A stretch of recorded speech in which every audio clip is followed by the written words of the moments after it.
Congratulations dahil interesado kang matutunan ang mutual funds at iba pang magagandang investments. Pangalan ng aming company ay IMG or International Marketing Group at ang tinuturo namin ay ang tinatawag na The Secret to Saving and Building Your Future. Yan yung sikreto ng mayayaman na gusto nating ipaalam sa lahat ng Pilipino para lahat tayo ay may pagkakataon na yumaman. So bakit ba kami nag-share ng financial literacy? Kasi ang mission ng company ay gawing financially literate at least 30 million Filipino families by the year 2030. Sino ba yung mga kasama natin dito? Kilala naman siguro natin si Corina Sanchez. So mga around 10 years na namin siyang kasama dito.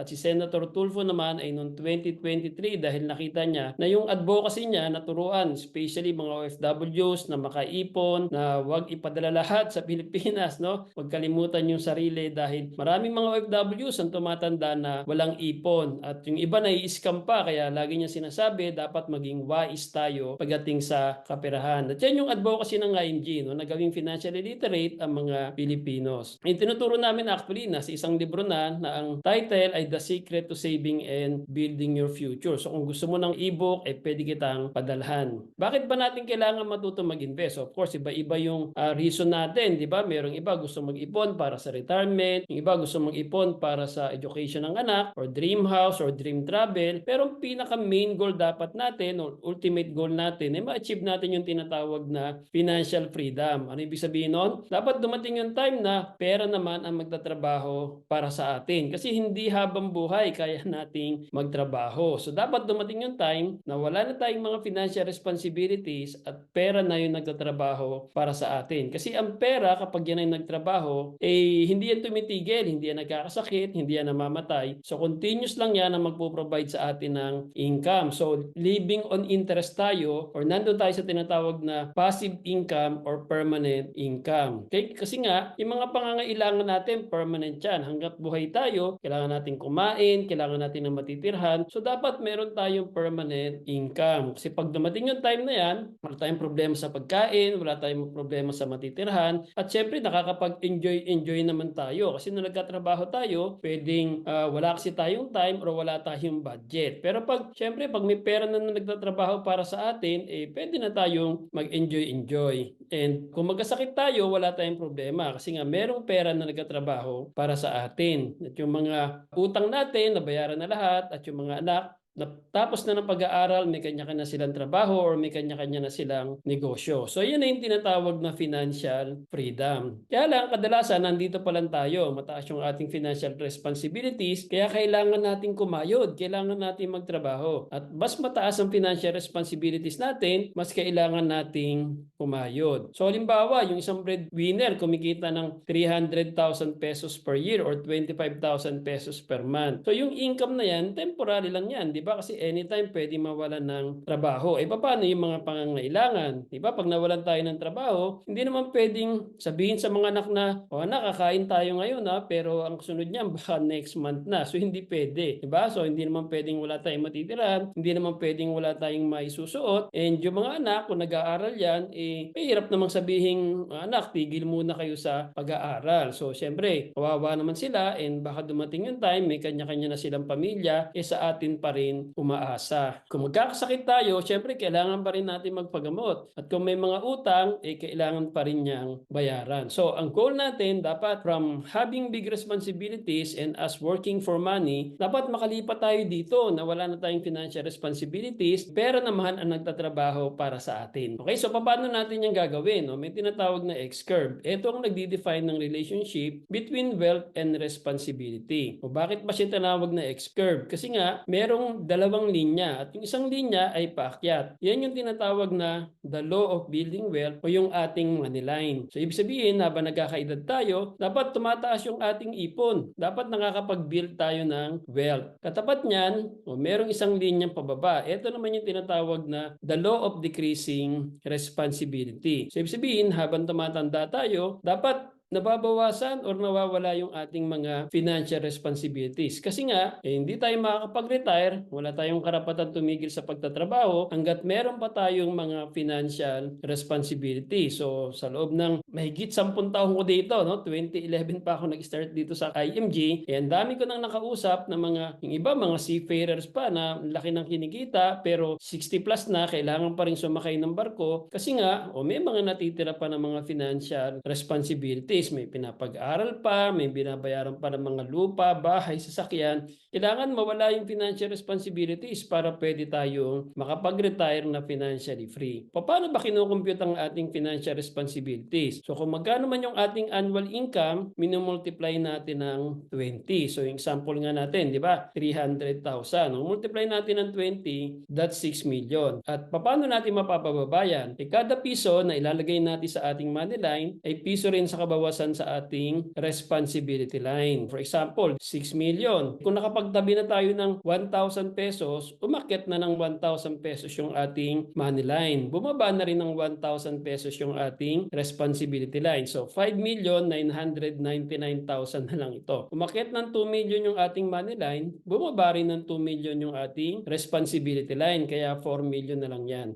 Nakaipon na tayo ng 5 million, bumaba na rin ng 5 million yung ating responsibility line. Kaya 1 million na lang yan. So kung nakaipon na tayo ng 6 million, zero na ang ating financial responsibility. So yan na yung tinatawag na financial freedom. Kasi nga, kung meron na tayong 6 million at marunong tayo mag-invest na kumikita ng 10% per year, ang 10% niyan ay 600,000 pesos. So yan na yung panggastos. Tataka tayo, bakit 300 lang naman yung kinikita niya kada taon na, bakit ito 600? Bakit na doble? Kasi kailangan natin i-consider yung inflation dahil ang pagbibuild ng wealth hindi naman yung biglaan. So normally it will take 15 years, 20 years, 25 years. So siyempre i-assume natin na pwedeng dumoble ang halaga ng bilihin. And kailan ba natin gusto ma-achieve yung tinatawag na financial freedom? Kapag ka medyo bata pa tayo o kapag ka medyo mas may edad na tayo. Siyempre gusto natin habang mas bata. Kailangan bilisan natin yung pagbibuild natin ng ating wealth. Kasi baka mamaya magre-retire na pala tayo, ma-realize na lang natin, nandito pa pala tayo sa stage 1. Wala pa tayong ipon at ang dami pa nating financial responsibility. So kaya naman, nandito pa lang tayo sa stage 2. May ipon nga tayo pero mas marami pa yung natitirang financial responsibilities. Kahit nga nandito na tayo sa stage 3, marami na tayong ipon pero hanggat may natitira pang financial responsibilities, wala tayong karapatang mag-retire. Okay, so ang goal talaga natin, dapat makarating tayo sa stage 4 para yung pera na ang nagtatrabaho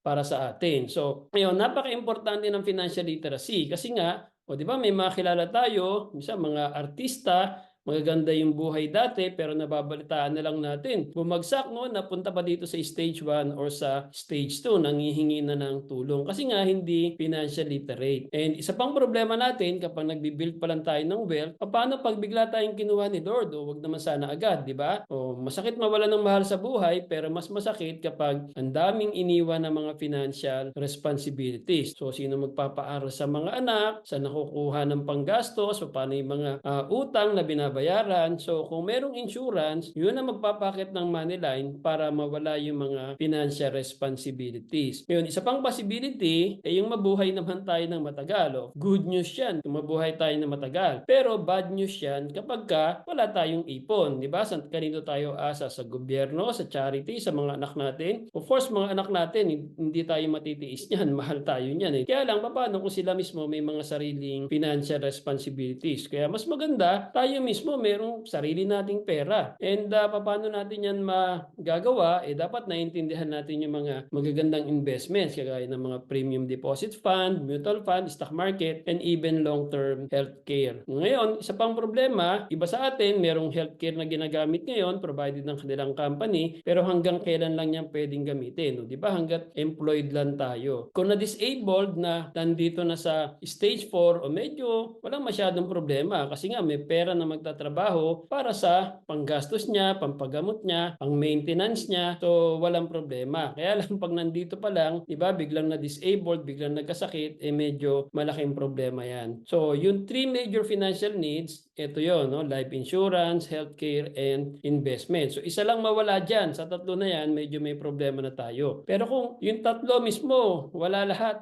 mas malaki ang problema natin. So, ngayon, sa pagbibuild ng wealth, dapat siguraduhin natin na matibay, yung hindi basta-basta babagsak. Kaya dyan pumapasok yung tinatawag na solid financial foundation. Kung sinasabi dito, ang pagbibuild kasi ng wealth, para ka rin nagtatayo ng bahay or ng building. Kailangan siguraduhin natin na matibay ang pundasyon. At ang pinaka-pundasyon yan, healthcare. Kasi nga, pwedeng isang sakit lang, maubos lahat ng naipon. Ano-ano ba yung klase ng healthcare? Basically, dalawang klase lang naman ng healthcare sa Pilipinas. May tinatawag na short term at may tinatawag na long term. Yung short term, ito nga yung mga HMO na binibigay ng mga ilang employers, no, sa kanilang mga empleyado. Of course, hindi lahat ng empleyado meron ganyan. Hindi guaranteed ang renewal niyan. Anytime pwedeng hindi na i-renew ng HMO company kapag nakikita nila na medyo madalas gamitin at nalulugi na sila. And normally hanggang 60 years old lang yan. Pag senior na tayo, kung kailan mas kailangan natin, saka naman hindi nila tayo bebentahan. So ang pinakamagandang healthcare na nakilala ko, yung tinatawag na long-term healthcare. Ito kasi yung hindi mo man siya nagagamit ngayon, hindi nasasayang kasi lumalaki ng lumalaki. Mas nagkakaedad tayo, mas tumataas yung risk na magkakasakit tayo, o at least malaki na yung ating healthcare fund. At kung hindi naman tayo magkasakit, hindi yan masasayang kasi good as cash yan upon maturity. So pwede nating i-withdraw, gamitin natin kung saan natin gustong gamitin. So kaya yung tinatawag namin na ipon na walang tapon. Magkasakit ka, may magagamit ka. Hindi ka magkasakit, pwede mong i-withdraw, gamitin mo kung saan mo gustong gamitin. Ito yung dapat na gawin natin para ma-build natin yung solid financial foundation. So unang-una nga, dapat meron tayong sarili natin na long-term healthcare. Kasi kung meron mang pinapagamit sa atin ng company ngayon, hindi yun sa atin, kanila yon. Kaya anytime pwede nilang bawiin, no? Lalo na pag hindi na tayo connected sa kanila. Term insurance ang tinuturo natin para merong insurance protection. Yung term insurance, yan yung pinaka-affordable sa lahat ng mga insurances. Halimbawa, 30 years old, mga 8,000 pesos lang, meron ng 1 million insurance coverage. Yung 8,000 pesos na yun, per year yun, hindi yung per month or quarterly. Kung mga 40 years old naman, nasa mga 12,000 pesos. 1,000 pesos per month, meron ng 1 million insurance protection para sa family. At kung napansin nyo, di ba, pag mas nagkakaedad, mas tumataas. Kasi pag 30 years old, 8,000. Pag 40 years old, 12,000. Pero itong tinuturo natin, once masimulan mo yan, 18 years, hindi siya mag-i-increase. Fix lang ang premium. And tinuturo natin dito, iwasan natin ang utang. Especially mga bad debts. So, ibig sabihin ng bad debts, ito yung hindi naman talaga natin kailangan, pinapangutang natin. Halimbawa, okay pa naman yung cellphone mo, kaya lang ayaw mo magpahuli sa uso, ipapangutang mo. O yun yung tinatawag na bad debt. So kaya naman, birthday or fiesta, di ba? Wala tayong panghanda, pero nahihiya tayo, kinakantsawan tayo, ipapangutang natin. So yun yung tinatawag na bad debts. Good debt yan kung umutang ka and nainegosyo mo, mas malaki yung kinikita kaysa sa interest, so okay yun. Dapat din meron tayong emergency fund. No? At 3 to 6 months na kinikita natin, nakatabi na for emergency purposes. Kasi pagka biglang nangailangan at wala tayong emergency fund, saan tayo pupunta? O, dito tayo sa utang. Pababa tayo imbis na paakyat. Lastly, dapat meron tayong investment. Kasi nga, ito yung darating ang time, siya na yung magtatrabaho para sa atin. At ang tinuturo natin dito, dapat invest long term. Hindi ito yung mag-i-invest ka ngayon tapos gusto mo next month or after 1 year kukunin mo na. No, so ang tinuturo natin dito, mag-invest ka long term para sa retirement mo, para sa education ng anak, para sa dream house mo, and start early. Pagka nagdi-delay tayo, medyo malaki yung nawawala sa atin. Dapat sundin natin itong tinatawag na solid financial foundation. Huwag nating simulan sa bubong. Dapat simulan natin sa baba. Protektahan natin yung ating investment. Kasi ano ba yung normally na investments dito sa atin, di ba? Merong investment sa property, bahay, lupa. Okay yun, maganda yun. Kaya lang, pagka wala tayong healthcare, pag ma-admit tayo sa ospital, hindi naman natin pwedeng sabihin na, wala po akong health card, pero meron po ako ditong dala, titulo ng lupa o titulo ng bahay. Tatanggapin ba nila yon? O syempre, hindi. Anong kailangan natin gawin dyan? Ibibenta pa natin or isasangla? At kung ibibenta natin, mabibenta ba natin ng patubo or palugi? O malamang palugi. Diba? Kasi kailangan na natin ng pambayad. O di na sayang yung ating investment. O kaya naman, investment sa stock market. No? Stock market, taas ba yan? Halimbawa, nag-invest tayo, medyo mataas yung market, and then na-hospital tayo, kukunin natin kung kailan down yung market, o double black eye tayo, di ba? Nagkasakit na tayo, nalugi pa tayo dun sa ating investment. O kaya ginagawa nating emergency fund yung ating investment sa stock market. Kung down nga yung market, lugi ka, and kung kuha ka ng kuha, hindi ka makakaipon, di ba? Kasi ginagawa mong emergency fund. Baka mamaya magugulat ka na lang, magre-retire ka na pala, or magka-college na pala yung anak mo, wala kang naipon. So, sundin natin yung tinatawag na solid financial foundation. So, wag natin gawing ganito kasi pagka ganito yung ating financial house, madali lang yung bumagsak. Sundin natin yung solid financial foundation. At ang maganda dito sa IMG, since financial education yung ina-advocate natin, maraming mga companies na nakikipag-tie up sa IMG. O kung sa investment, mutual funds, so siguro naman kilala natin yung Sun Life, First Metro ng Metrobank, o BPI AIA. So mga sikat matatag na mga investment companies yung ka-tie up ng IMG. So hindi po tayo basta-basta nakikipag-tie up sa mga pipitsugin lang ng mga companies. Kung kulang yung pang-invest natin, kasi ako mismo, tax and accounting manager ako nung makilala ko to noong 2011, na-realize ko na ang dami ko palang kailangan pag-ipunan, di ba? Retirement ko, education ng anak ko, suporta sa magulang ko na tumatanda na, suporta sa kapatid ko na nagkaroon ng sakit. So ang dami ko palang kailangan pag-ipunan. Kailangan ko ng extra income. At ang nakita ko, dito pala sa ING, pag sinare ko sa iba yung mga natututunan ko, pwede ako magkaroon ng extra income. Of course, optional lang yan. No? Pwede naman na mag-ipon tayo para sa sarili natin. Kaya lang, syempre, mahirap naman kung tayo na mag-iipon. Dahil yung paano yung mga kaibigan natin, kamag-anak natin, mga mahal natin sa buhay, kung di natin sila tuturuan na mag-ipon, baka pang nag-ipit yan, kanino ba yung nalapit? Diba? Malamang sa atin din. So, dapat turuan natin sila. At kung di natin si-share sa kanila yung mga natututunan natin, baka dumating ang araw, sisihin nila tayo. Bihin nila, may natutunan ka pala. Kaya maganda yung finances mo ngayon. Ba't hindi mo man lang yan naikwento sa akin? So, i-share natin para ma-bless sila. Kasi pag naturuan natin sila mag-ipon, panalo sila, panalo rin tayo kasi magkakaroon tayo ng commission, no, na binibigay ng mga companies na ka-tie up natin. Para tayong ahente, ang kaibahan lang natin, hindi tayo ahente na benta-benta. So, sinishare lang natin yung mga natututunan natin. Kasi pag na-realize nila na kailangan nila yan, maganda yan para sa kanila, o hindi na natin kailangan bentahan. Sila na mismo magsasabi, paano ba ako mag-i-start sa ganyan? Of course, optional lang yan, ha? Kung gusto mo lang na magkaroon ng extra income. Pwede mong gawin tong IMG mission. No? Dali lang naman siyang gawin. I-refer mo lang sa amin, or may mga training din kung gusto mong ikaw na mismo mag-i-explain. Gaano ba kabilis pwedeng dumoble yung pera natin? No? May tinatawag na rule of 72. Ito yung sabi ng lolo ko, kilala niyo ba yung lolo ko, si Albert Einstein. Sabi niya, ito yung 8th wonder of the world. Kasi kapag yung 72, dinabide natin ng interest rate na binibigay sa mga investment natin, malalaman natin tuwing kailan ba pwedeng dumoble yung pera natin. Bawa sa savings account, 1%, although wala nang 1% ngayon sa bangko. O kung 1%, 72 divided by 1 equals 72. Ibig sabihin, matudoble ang pera mo after 72 years. Congratulations. So, buhay pa ba tayo nun? Alimbawa, 4%, o meron ba ditong 29 years old, kasing edad ko dati, o 29 lang ako dati. O halimbawa, 29 years old tayo lahat, o meron tayong 100,000 pesos, nag-invest tayo sa bangko, binigyan tayo ng 4%. So, 72 divided by 4 equals 18. O, ibig sabihin, every 18 years, dodoble yung pera natin. Kaya yung 100,000 natin, pagdating natin ng 47 or after 18 years, 200 na yan.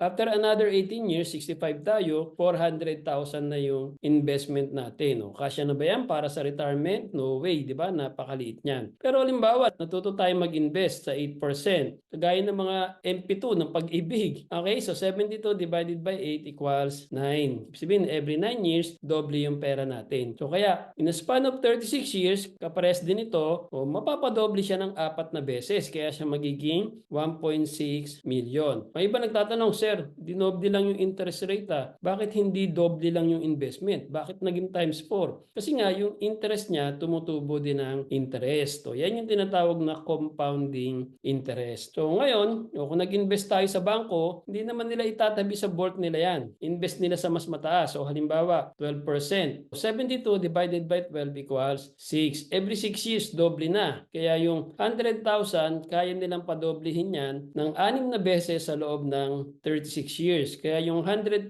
magiging 6.4 million. Ano, yung 400,000 pesos na butal, yun ang ibibigay nila sa atin. So magkano yung kinita natin? 300. Kasi yung 100, yung atin yun di ba? Puhunan natin yun. Magkano naman kaya kinita ng bangko? Di ba 6 million? Sinong yumaman? Yung bangko. Bakit? Sila yung merong financial literacy. Kaya nung makita ko to, sabi ko nakakayamang aminin, accountant pa naman ako na naturingan, hindi ko alam na may mga investment vehicles pala na pwedeng kumita ng 12% and in fact, even higher. Kasi yung tinuturo natin dito na mutual funds, nag-average ng mga 18% per year. At meron nga isang company, yung PhilEquity, nag-average ng mga 20% sa loob ng 20 years. At hindi natin kailangan meron tayong 100,000 pesos. 1,000 pesos, pwede na tayo mag-start. At ang gawin natin, 1,000 pesos per month sa loob ng 36 years, kung mag-average siya ng 12%, mas malaki pa kaysa sa 6.4 million yung kaya nating maipon. And yung 1,000 pesos, pwede nga 20 pesos lang yung additional natin So ganun na siya ka-affordable ngayon. Kaya kahit na mga karpintero, janitor, messenger, kasambahay, pwede nating matulungan na makaipon, makapag-invest sa mutual funds at sa iba pang magagandang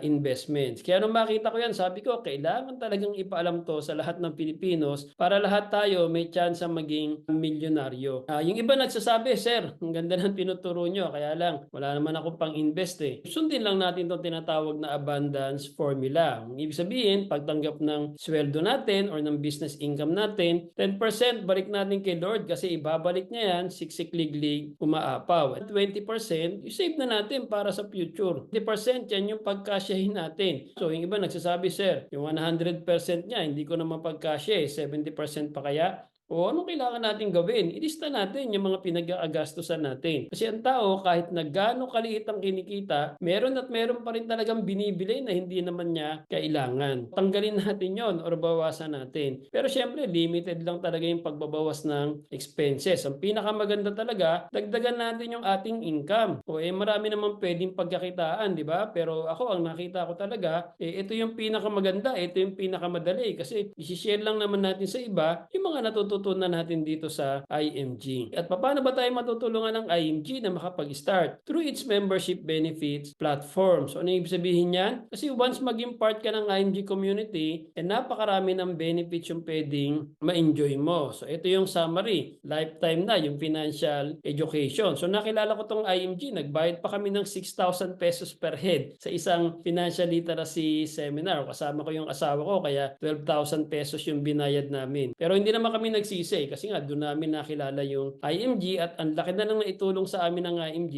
magmula noong 2011 nang makilala namin tong company na to. And execution, syempre mga natututunan natin, gawin natin. Otherwise, sayang, di ba? Useless lang. Ang maganda dito, merong entrepreneurship. Kaya nga nung makita ko to na ang dami nangangailangan at ang dami matutulungan, naniwala ako na maganda talagang gawin itong business. Kaya after 14 months, tinerminate ko na yung boss ko. Kinalimutan ko na yung pagiging accountant dahil nakita ko na maraming matutulungan dito and napakaganda ng income kapag ginawa natin yung mission. And enhanced members benefits, na mag-join kami dito noong 2011, 10 benefits lang meron ang mga members. Pero ngayon, 60 plus na. And environment, napaka-importante rin. Okay, so sa education, meron tayong mga books and workshops. So lahat ng kailangan natin matutunan para ma-build natin yung solid financial foundation para ma-achieve natin ang financial freedom, tinuturo dito sa ating workshops. Execution, one-stop shop tayo. Lahat ng kailangan natin, healthcare, life insurance, non-life, mutual fund, stock market, and even real estate. So pag member tayo ng IMG, merong mga discounts and mga freebies. So halimbawa, bibili ka ng insurance ng kotse o ng bahay, yung commission sa iyo mapupunta. Yan lang yung habol ko dati nung magpa-member ako. Isang bili ko lang ng insurance sa sasakyan, bawi ko na nga yung membership ko dito hindi naman isang beses lang ako bibili ng insurance. And real estate, halimbawa, bibili ka ng condo unit sa SMDC, Ayala Land, or DMCI, yung commission sa iyo mapupunta. Kahit sabihin 2% lang yan, kung ang binili mong property worth 5 million, 100,000 din ang 2% niyan. And mutual funds, din yung mga katayap natin, mga Sun Life, First Metro. So hindi na natin kailangang humanap sa iba. Kung gusto natin sa iba, pwede rin. Pero ang maganda dito, meron tayong mga benefits kapag member tayo ng IMG. And entrepreneurship, o kung naghahanap ka ng negosyo, saan ba pwedeng mas mabilis na maging milyonaryo? Dito sa financial services, kasi pag sinearch mo, yan ang lalabas, best industry to become a millionaire. Ito kasi yung pinakamayaman sa lahat ng industries. Ito yung source and destination of money. At ang maganda dito, wala ka naman bibit-bitin ng mga produkto na pampapayat, pampaputi,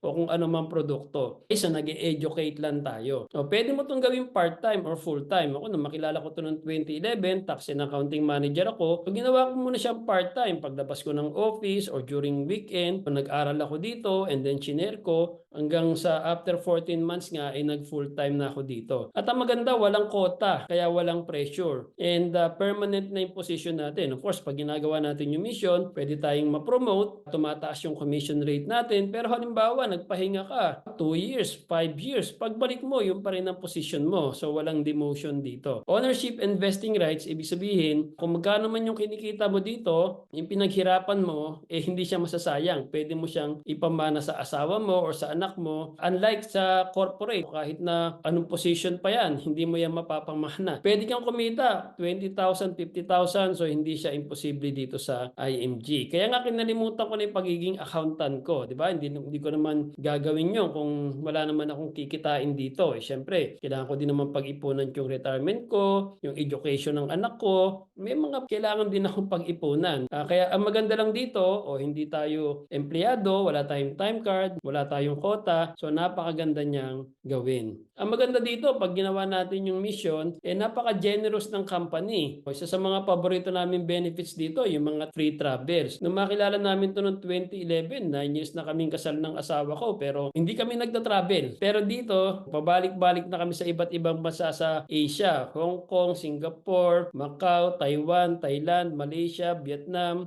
Japan, Korea, US, 2 beses na kami pinadala, and Europe, 2 beses na rin. Of course, hindi naman yan yung habol namin. Gusto lang namin matuto na makapag-ipon at gusto lang din namin i-share sa iba para makaipon din naman yung mga kaibigan natin, kamag-anak natin. But yun nga, pag ginagawa kasi natin yung mission, napaka-generous ng company. Ito, isa sa mga recent trips namin sa Japan, mga around 200 kami na nag-qualify. Of course, may qualification, hindi naman tayo papadala ng IMG sa abroad kung wala naman tayong ginagawa. Ang maganda dito, marami dyan, mga high school graduates, mga dating domestic helpers, dating security guard. Of course, meron din mga professionals, doctors, engineers, nurses, accountants na kagaya ko. Ang ibig sabihin lang, kahit sino pwede. Walang discrimination. May equal opportunity dito sa IMG. Enhanced members benefits. So, gaya ng binanggit ko kanina, nung mag-join kami ng 2011, 10 benefits lang. Pero ngayon, 60 plus na. Ano-ano yung mga benefits? May libre tayong eyeglass frames, 2 every year. Legal assistance. So, gusto natin kumonsulta sa abogado, 2 sessions every year. Magkano rin ang bayad sa abogado ngayon? Diba? 3,000, 4,000 pesos per session. May libre tayong consultation, unlimited sa mga Kaiser Medical Centers. Meron din tayong memorial concierge. Merong namatayan, sila yung nag-a-assist. So, hindi yan naniningil, libre yan. Sasabihin lang natin sa natin gustong ipaburol, anong klaseng kabaong, sila yung bahalang mag-asikaso. Walang bayad dyan, libre lang yan. Kung bibili naman tayo ng sasakyan, pwede nating ipanegotiate sa IMG corporate discount. May nakaka-discount ng 20,000, 40,000, yung iba more than 100,000, lalo na kapag SUV yung binibili. Kasi more than 1 million ang members ng IMG all over the world, kaya suking-suki na tayo ng mga dealers. Kaya mas malaki yung discount na binibigay sa atin kaysa kung bibili lang tayo as an individual. Once maging part tayo ng IMG community, automatic, meron na rin tayong free personal accident insurance. Kung nandito tayo sa Pilipinas o mag-start tayo sa 100,000 and then tumataas yan kapag medyo napopromote tayo kapag ginagawa natin yung mission. Maximum yan, 300,000 pagka nandito sa Pilipinas. Pero kung OFW, starting yan, 500,000 agad. Meron pang burial benefit na 100,000, accidental medical reimbursement na 100,000, acts of tourism, 600,000. Of course, ayaw nating i-avail yan yan, di ba? Ayaw naman nating may mangyari. Pero kapag kami nangyari, 500,000 is 500,000, di ba? Ilan ba sa mga kaibigan, kamag-anak ka magbibigay ng ganyang amount sa family natin? Meron din mga disablement benefit pag naputulan ng kamay, ng paa, may mga corresponding amounts yan. And repatriation service, halimbawa namatay sa abroad at nahihirapan na ibalik dito yung labi, o tinutulungan niya ng IMG through repatriation service. O pag member tayo ng IMG, automatic meron tayong mutual fund account. Hindi na tayo mahirapang mag-open, and may laman na yan, 1,000 pesos. Kaya nga swerte nyo eh. Sino nag-join kami dati, wala namang ganyan mga automatic na mutual fund account. Pero ngayon meron na. So kung gagawin mo na lang, dadagdagan mo na lang. Minimum yan, 20 pesos. Kaya kahit mga bata, pwede mong gawa na sub-account. Diba? May mga anak ka or kapatid na minor, gawa mo na sub-account para yung natitipid nila na baon nila or napamaskuhan nila o regalo ng birthday nila, pwede nilang i-invest. Actually, pwede naman tayong dumiretso sa mga mutual fund companies kagaya ng Sun Life, First Metro na Metrobank. Kaya lang, tuwing mag-i-invest tayo, meron niyang kaltas, yung tinatawag na entry fee. So mga 3%, 3.5% ibinabawas nila. Pero kapag member tayo ng IMG, hindi nila tayo kakaltasan. Exempted tayo doon. No? Kailangan nila magbigay ng freebies kasi ang dami natin eh. More than 1 million tayo all over the world. Di ba meron mga memorial insurance na nagbabayad ng 900 pesos per month or 10,000 pesos per year. 5 years binabayaran. Pero dito sa IMG, once magpa-member ka, automatic meron ka ng 50,000 pesos na memorial insurance. Magkano rin yun, di ba? Kung magbabayad ka ng 10,000 pesos per year for 5 years, samantalang dito, libre na. Environment, sabi nga ni Jim Rohn, you're the average of the 5 people you spend the most time with. Ibig sabihin, tignan mo sino yung mga madalas mo makasama. Kasi kung sino yung mga kasama mo, malamang ganun ka din. Kahit hindi ka marites, kapag napasama ka sa mga marites, malamang magiging marites ka rin. Kahit hindi ka manginginom, pag napasama ka sa mga tumador, malamang maging tumador ka din. Yung gusto mo makaipon, gusto mo makapag-invest, gusto mo makapag-build ng wealth, kanino ka sasama? E di sa mga taong ganun din, so sumama ka sa mga IMG members. Kasi ang IMG is the biggest community of savers and investors. O bakit marami nagpapamember sa IMG? Kasi ang dami talagang nababago ang buhay. Isa sa mga conventions namin sa abroad, sa Taiwan, 10,000 kami, no? At marami dyan, mga dating domestic helpers, mga high school graduates, pero nabago ang buhay because of IMG, because of financial literacy. Bakit marami nagpapamember? Kasi nga, one-stop shop. Lahat ng kailangan natin para ma-achieve natin ang financial freedom or financial independence ay nandito na sa IMG. Magkano bang enrollment dito? 6,000 pesos. That's one time, lifetime. Nabanggit ko kanina. Isang seminar lang dati yung 6,000 pesos eh. Pero dito, lifetime na. At ang maganda, may initial ka na 1,000 pesos na mutual fund, so dadagdagan mo na lang. And may libre ka na rin na memorial insurance worth 50,000 pesos. Pag nasa abroad naman, nasa mga 175 to 180 US dollars. Pero swerte nyo pa rin kung OFW ka kasi mas marami at mas malaki yung mga benefits nyo. Ako nga, kung pwede lang international member, mag-i-international ako, kaya lang hindi pwede kasi nandito ako sa Pilipinas. Para entitled pa rin tayo sa mga benefits every year, kailangan lang natin mag-renew ng accreditation worth 1,500 pesos. So, di ba? Parang 125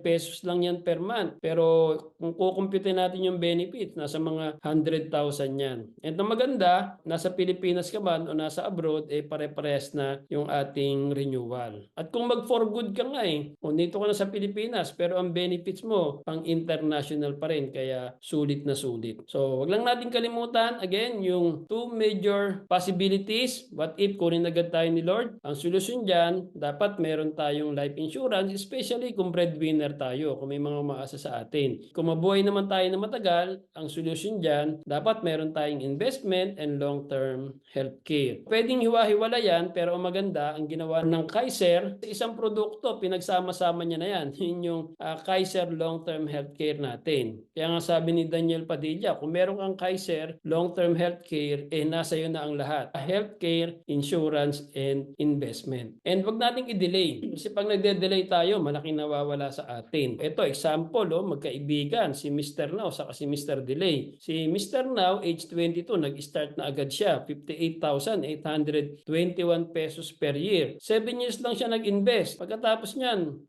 tinigil na niya. O at the age of 60, meron siyang 6.48 million. Yung kaibigan niya, si Mr. Delay, saka na lang ako mag-i-invest. Meron pa akong ibang priorities ngayon. Gusto ko muna mag-enjoy. O nag-start din naman siya at age 30. Same amount, same number of years, pero pagdating niya ng age 60, wala pa sa kalahati yung naipon niya. O kaya dapat simulan agad natin. Of course, yung mga lumipas na panahon, wala na tayong magagawa dyan. Pero hindi pa naman uli ang lahat. Simulan natin. At ituro natin sa iba, lalo na sa mga mas bata, di ba? Para sila, mas malaki yung maipon nila. At kung matutulungan natin sila, of course, panalo sila, panalo rin tayo dahil yun nga, meron tayong commission o di meron tayong panghabol sa pang-invest natin. O kasi kahit pa 20-20 pesos lang isang araw, o yan yung minimum top up natin sa mutual funds. Kung maka 20 years ka, o that's about 600,000 pesos. Kung 30 years, that's 2 million at 12%. Kung kaya natin ng 100 pesos per day or 3,000 pesos per month, after 20 years, that's 3 million. O habaan natin ng konti, 30 years, that's 10 million. Ilan ba yung kakilala natin na nagtrabaho ng 20 years, 30 years, wala namang milyon. Hindi kasi natutunan, wala kasi nagtuturo dati. No? So kaya ngayon, swerte natin kasi meron ng mga